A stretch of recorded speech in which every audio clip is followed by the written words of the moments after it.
Assalamualaikum warahmatullahi wabarakatuh. Kami dari kelompok 10 yang beranggotakan Neng Siti Julaiha, Neneng Witalko Kusuma Putri, dan Novita Paula. Di sini kami akan membahas materi mengenai zakat sebagai solusi pemberantasan kemiskinan. Selamat menyimak teman-teman.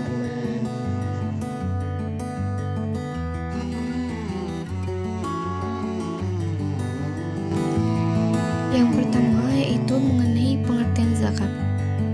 Kata zakat berasal dari bahasa Arab zakata atau zakah yang berarti bersih, suci, subur, berkat, dan berkembang. Menurut istilah, zakat adalah sejumlah harta yang wajib dikeluarkan oleh umat muslim dan diberikan kepada golongan yang berhak menerimanya, sesuai dengan syarat yang telah ditetapkan. Pengertian zakat tertulis dalam Quran Surat Al-Baqarah ayat 43 yang berbunyi A'udzubillahi minasyaitonirrajim Bismillahirrahmanirrahim Wa aqimus salata wa atuz zakata warka'u ma'ar raki'in, yang artinya, dan dirikanlah salat, tunaikanlah zakat, dan rukulah bersama orang-orang yang ruku. Ayat di atas menjelaskan bahwa mereka yang beragama Islam lalu mengerjakan sholat secara benar dan menunaikan zakat, mereka termasuk dalam orang-orang yang ruku, yakni tergolong sebagai umat Nabi Muhammad SAW. Selanjutnya, zakat adalah instrumen untuk membersihkan harta yang dimiliki oleh kaum muslimin, sesuai dengan surat At-Taubah ayat 103 yang berbunyi A'udzubillahi minasyaitonirrajim Bismillahirrahmanirrahim Khudh min amwalihim sadaqatan tutahhiruhum wa tuzakkihim biha wa salli 'alaihim Inna salataka sakanun lahum wallahu sami'un 'alim, yang artinya, ambillah zakat dari sebagian harta mereka. Dengan zakat itu kamu membersihkan dan mensucikan mereka, dan mendoalah untuk mereka. Sesungguhnya doa kamu itu menjadi ketentraman jiwa bagi mereka, dan Allah Maha Mendengar lagi Maha Mengetahui.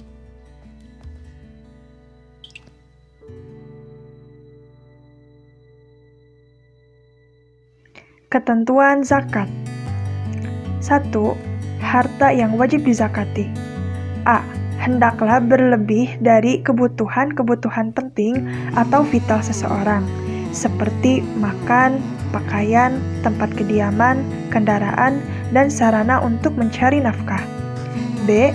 Berlangsung selama 1 tahun Hijriah, permulaannya dihitung dari saat memiliki nisab, dan harus cukup selama 1 tahun penuh. Seandainya berkurang di tengah tahun, lalu kembali cukup, maka permulaan tahun dihitung dari saat cukupnya tersebut.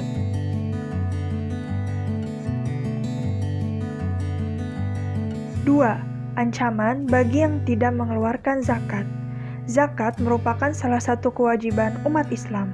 Apabila seseorang mengingkari kewajibannya, berarti ia keluar dari agama Islam dan menjadi kafir.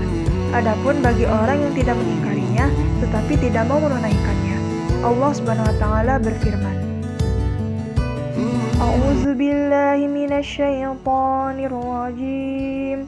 Bismillahirrahmanirrahim.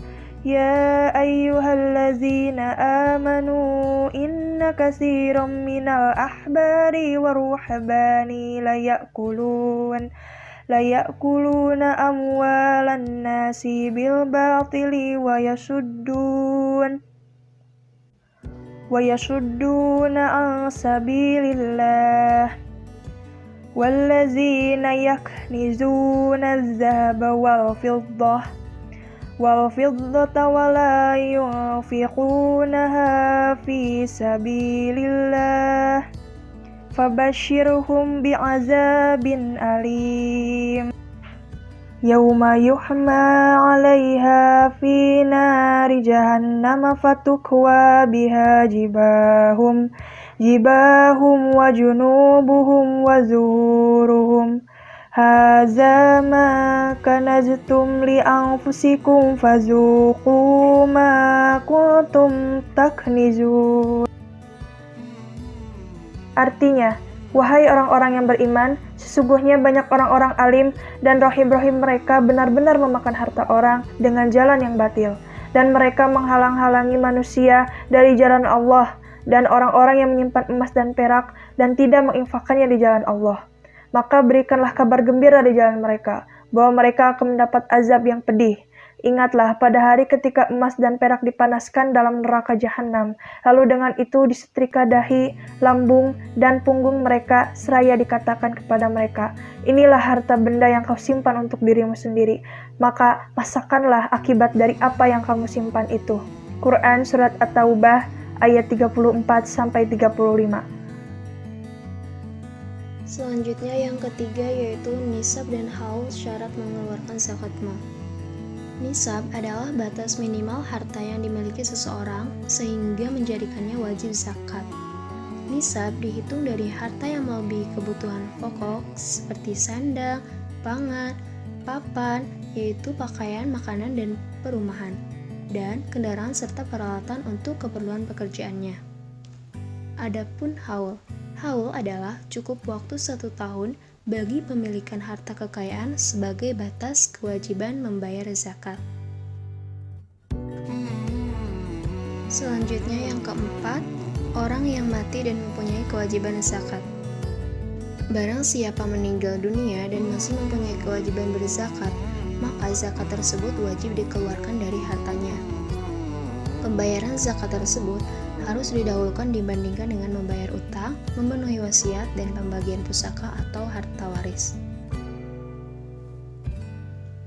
Kemudian yang kelima, zakat diambil dari harta yang tumbuh dan berkembang. Harta yang wajib dizakati adalah harta yang tumbuh dan berkembang atau memiliki peluang untuk itu sehingga dapat mendatangkan hasil atau keuntungan bagi pemiliknya. Oleh sebab itu, tidak dipungut dari harta yang digunakan untuk keperluan pribadi, seperti rumah yang dihuni sendiri atau kendaraan yang digunakan untuk keperluan pribadi. Hal ini berdasarkan sabda Rasulullah SAW yang diterima dari Ali radhiyallahu anhu, yang artinya, aku maafkan bagimu mengenai kuda dan budak, dan tidak wajib zakat pada keduanya. Hadis riwayat Ahmad dan Abu Daud.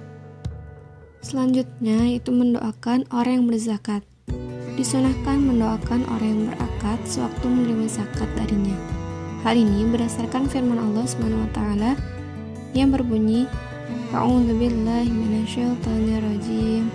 Bismillahirrahmanirrahim.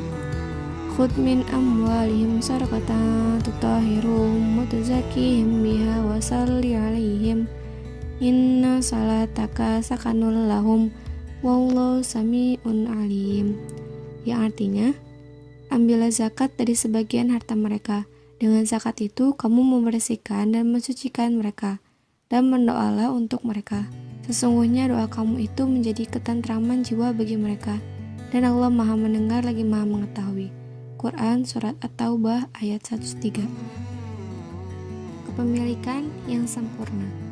Kepemilikan sempurna merupakan syarat wajib mengeluarkan zakat, sehingga tidak wajib zakat atas harta yang tidak dimiliki secara sempurna, ataupun yang tidak diketahui pemiliknya secara pasti. Misalnya, harta pinjaman atau harta titipan. Selanjutnya, zakat harta yang diperoleh secara haram. Contoh harta yang diperoleh secara haram adalah hasil perampasan, pencurian, pemalsuan, penyuapan, korupsi, kolusi, dan sebagainya. Pada hakikatnya, harta tersebut tidak dianggap sebagai harta miliknya yang sah.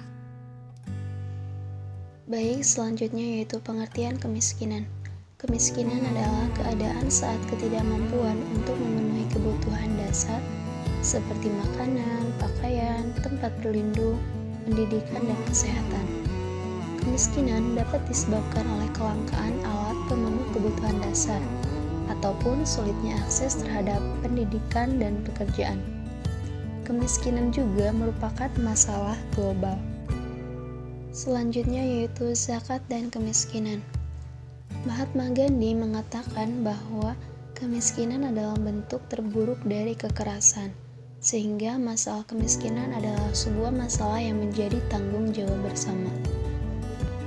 Zakat adalah suatu instrumen yang bertujuan untuk menghapus kemiskinan, di mana dari 8 asnaf yang berhak menerima zakat, maka prioritas pertama dan kedua dari mustahik itu ialah yang fakir dan miskin. Hal ini menunjukkan bahwa Islam betul-betul membela hak kaum yang lemah. Zakat dapat memaksa kegiatan produksi untuk barang-barang yang dibutuhkan oleh orang miskin. Hal ini terjadinya karena permintaan dari orang miskin yang meningkat akibat transfer zakat yang mereka peroleh. Produsen akan memproduksi seperti air, bersih, sandang, pangan, di mana yang secara tidak langsung akan memberantas kemiskinan dan membuka lapangan pekerjaan. Zakat sebagai solusi pemberantas kemiskinan. Zakat dalam upaya pengentasan kemiskinan adalah sebuah built-in system dalam Islam. Pertama, ada asnaf atau golongan penerima zakat, sehingga jelas kemana arah dari dana zakat tersebut tanpa harus ada politisasi. Fakir miskin sebagai pelanggan utama zakat adalah bukti bahwa zakat adalah instrumen pengentasan kemiskinan. Kedua, zakat dikenakan pada basis yang luas dan meliputi berbagai aktivitas perekonomian. Ketiga, zakat adalah pajak spiritual yang wajib dibayar oleh muslim dalam kondisi apapun.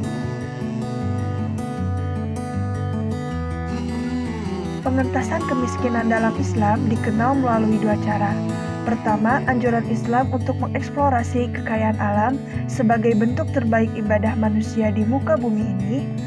Kedua, perintah Islam untuk pendistribusian hasil kekayaan secara adil. Cara kedua ini hanya terwujud melalui ibadah zakat. Keadilan distributif kekayaan melalui zakat adalah untuk melakukan keseimbangan antara kepemilikan private dan kepemilikan kolektif. Islam memang mengakomodasi kepemilikan private, tetapi kepemilikan pribadi ini bukanlah mutlak, sehingga si pemilik bisa mengalokasikan hartanya ini sesuai dengan selera nafsunya semata. Kepemilikannya hanyalah bersifat artifisial karena memiliki keterkaitan dengan sang pemilik aslinya, yaitu Allah Subhanahu wa Ta'ala. Ibadah zakat memiliki dimensi sosial yang signifikan, yaitu terwujudnya tali ikatan sosial di antara umat Islam ini. Di lain pihak, zakat ini pula bisa menolak upaya pemerataan sosial ala sosialisme dan komunisme yang menghapus kepemilikan pribadi secara mutlak. Mungkin cukup sekian. Mohon maaf apabila ada kekurangan dalam materi ataupun kesalahan dalam pengucapan. Terima kasih atas perhatiannya. Wassalamualaikum warahmatullahi wabarakatuh.